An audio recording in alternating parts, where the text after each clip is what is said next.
Magandang gabi, magandang gabi. To grabe. Grabe nakakatawa na to eh. Pati isda, gusto na nilang mag-angkat. Balak nang mag-angkat ng ilang toneladang mumurahing isda. Tingnan nyo. Bakit? Tumutuyo na ba yung dagat natin?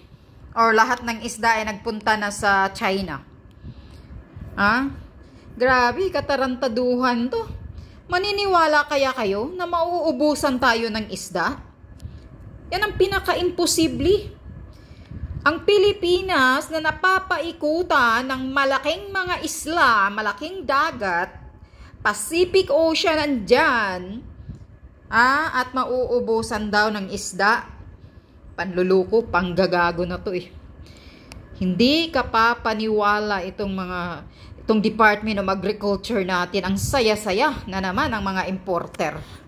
Ang saya-saya ng mga importer nito. Basta pagdating sa angkat na, at ang mga na naman nito, ang kumita na politiko. Ang saya-saya. Yan. Daig pa grabe itong administrasyon na to. Daig pa ang Pinoy Aquino ang mga dilawan noon. Ngayon, sobrang kapalpakan. Daig talaga. Panalo talaga itong administrasyon na to. Sa lahat-lahat ng dumadaang mga administrasyon, presidente, ito ang pinakabulok, pinakapalpak na gobyerno. Talagang Bongbong Marcos. Ikaw pa ang Department of Agriculture, pati isda, mag-angkat na. Hindi ka ba nahihiya sa sarili mo? At itong si Jokno, sasabihin, Diyos ko Lord, para daw magmura, galunggong aangkatin. Linto, guys, isang katarantaduhan na ito. Ano nangyayari? Itong gobyerno na to ay ang gobyernong angkat. Gobyernong angkat ang tawag sa gobyernong ito. Kita nyo? Na talagang hindi nila priority ang kapakanan, ang kailangan ng mga mamamayan, ng mga ordinaryong Pilipino. Hindi iyon ang priority nila. Ang priority nila yun ang mga ibang-ibang proyektong gagawin tulad ng Maharlika Funds, na yung mga investment na grabe. Pero yung kailangan ng mga taong bayan, hindi nila binibigyan ng solusyon. Ang nasa utak agad nila, angkat, mag-angkat. Bumaba ka na kasi dyan, Bongbong Marcos, sa Department of Agriculture. Ibigay mo na yan sa iba na medyo may utak na gagawa ng solusyon. Pag naubusan angkat, walang solusyon na iba. Ano ba yan? Ito talaga ang administrasyong angkat na to, ang tawag nito. Pakinggan nyo ang balitang ito. Gusta ng Department of Agriculture ang pag-aangkat ng isda simula Oktubre hanggang Disyembre. Binahabang kasing sumipa ang presyo niyan, lalo't kulang na ang supply dahil sa nagdaang bagyo. Nasa frontline ng balitang yan, si Shaila Francisco. Rason mo bagyo? Bakit? Hanggang 15 pesos na. Ngayon lang ba tayo binagyo? Sa palengke sa loob lang ng 2 linggo. Sa monitoring ng Department of Agriculture sa mga pamilihan sa Metro Manila, nasa 150 hanggang 40 pesos na ang kada kilo ng bang. Hoy, good news to. Huwag kayong ganyan. Good news to sa mga importer. Sa mga opisyal ng gobyerno. Oo, at saka sa mga good news sa opisyal ng kanila, gobyerno. hindi sa atin. Hindi ko naman sinabing sa atin good news eh. Good news to sa kanila kasi mag-aangkat na sila. May kikita na naman. Mayroon na naman silang pangbulsa. Linaw na sinabi ko, good news to. Hindi ko sinabing good news para sa atin. Good news sa kanila. Habang ang tilapia naglalaro sa 120 hanggang 160 pesos. Yan, grabe, ang bangus, 240. Hindi bumababa ang presyo ng galunggong na umaabot pa rin hanggang 280 pesos. Galunggong? Mabigat yan para kay Ana na linggo-linggo bumibili ng isda. Super. Kailangan lang po talagang mag-budget para magkasya po yung kinikita araw-araw. Samahan mo na lang din ng gulay para po magkasya din sa isang Pagkain po. Sa pagkatay ng Bureau of Fisheries and Aquatic Resources, nagkukulang ng supply sa isda ngayong third quarter dahil Maniniwala kayo? Kabullshitan yan. Naniniwala ba tayo niyan? Tanong nyo kay Madam Leni Robredo kung gaano kadaming island sa Pilipinas. Kaya nga, Alam niya yun eh.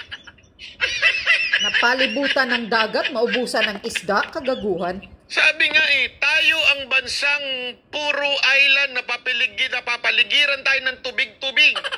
Kaya nga.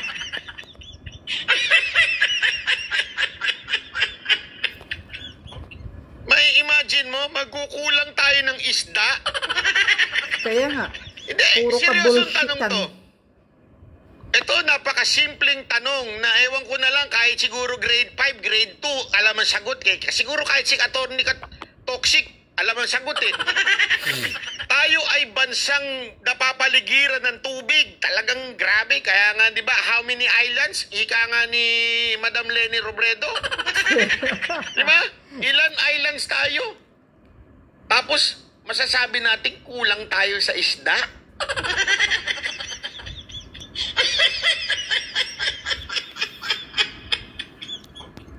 Sa bagay, kung kailangan natin, kasi ganito mangyayari, ganito ha, yung isda, dumalangoy sa dagat. Okay? Yun. Pag hinuli natin yon, walang kikitain yung mga opisyal.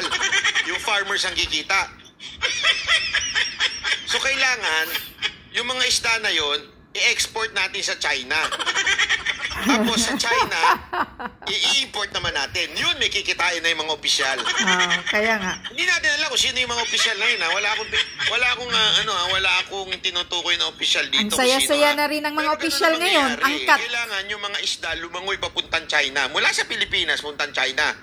Kaya nga. Punta sila doon, puntang China, Japan, kung saan-saan. Tapos, import natin. Bali, siguro, pinalayas ng mga ano yun. Mga politiko, pinalayas ang isda.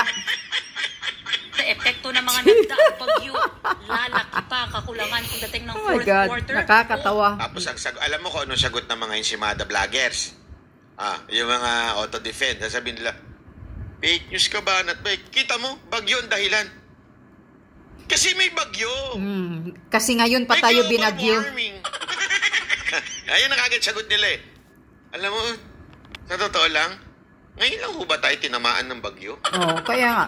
Ilang Ngayon official lang ho ba tayo is tinamaan ng bagyo? ilang presidente Ngayon lang ho ng ba nakaraan. nagkakaroon ng mga global warming na yan? Ngayon lang ho ba yung mga ganyan-ganyan? Parang matagal-tagal na rin yan Bakit Daig parang kay- ngayon tayo nag-angkat? Panalo pa to kaysa kay Aquino eh. Sunod-sunod na angkat. Buti pa kay Panot Siyempre, dati. Diyos ko. bukod sa mataas na demand, magpapatupad na kasi ng closed fishing season sa ilang lugar sa Palawan, Visayas, Sulusi, Davao Gulf at Basilan sa Mindanao. Damay ang galunggong, matambaka, makarel at bonito. Yan ang dahilan kaya inaprobahan ng Department of Agriculture ang pag-aangkat ng 35,000 metric tons ng mga isdang yan.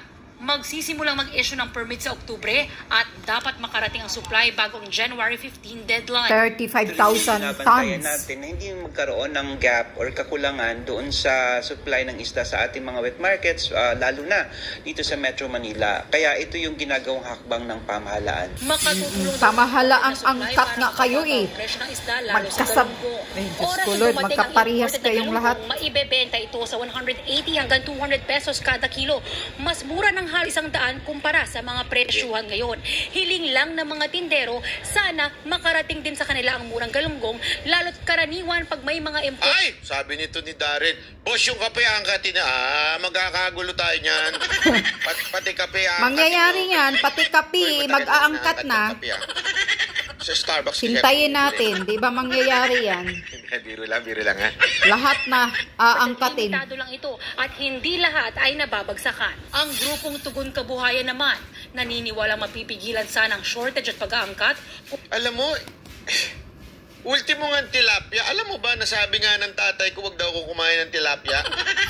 Kasi ang dali na yan tilapia na yan, totoo lang naalala ko to noong I think 1997, 98. Basta mga high school ako noon. So, hindi pala 98.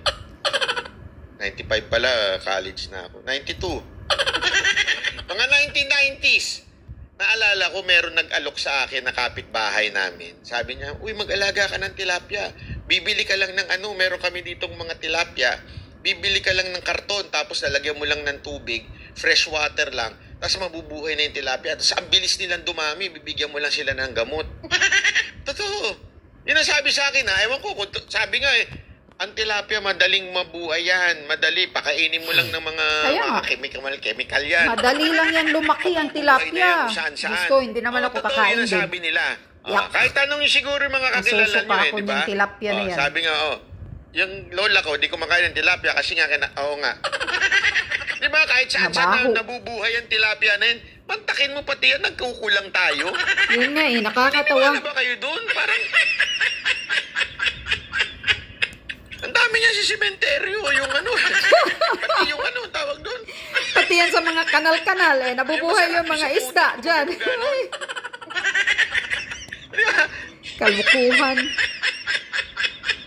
Kaya nga ang weird At ito pa in line with this angkat-angkat na to, baka sabihin nyo, ako nag-iimbento lang na tayo ay napakaraming isda sa Pilipinas. Eto.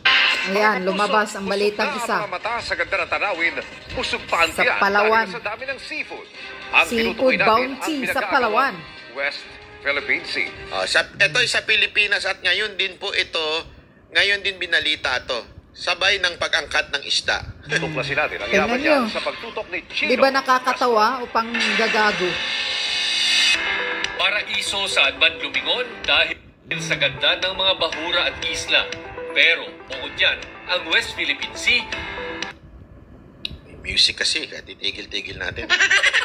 Sa Palawan yan. Literal ding Abunda ng food isda, paradise. tingnan nyo. Kabilang sa mga mahahangong sa dagat, ang mga balagan o lobster. Sa mga isla din sa palibot ng Palawan, nakukuha ang mga blue crab, alimango May at blue mga crab kamon pa, o sea mantis. At isa raw sa mga dinarayo talaga ng mga buyer dito sa Palawan, itong mga green lobster na kung tawagin na kapag binibili ay umaabot ng 2,500 ang kilo ng blue lobster. Sa dami ng isdang nahuhuli, kahit ang mga maliliit na palengke sa Puerto Princesa, nag-uumapaw sa dami ng seafood, gaya ng mga Nag-uumapaw sa porcupine Puerto fish, Princesa ng pusit, isda. clams, talakitok at lapu-lapu.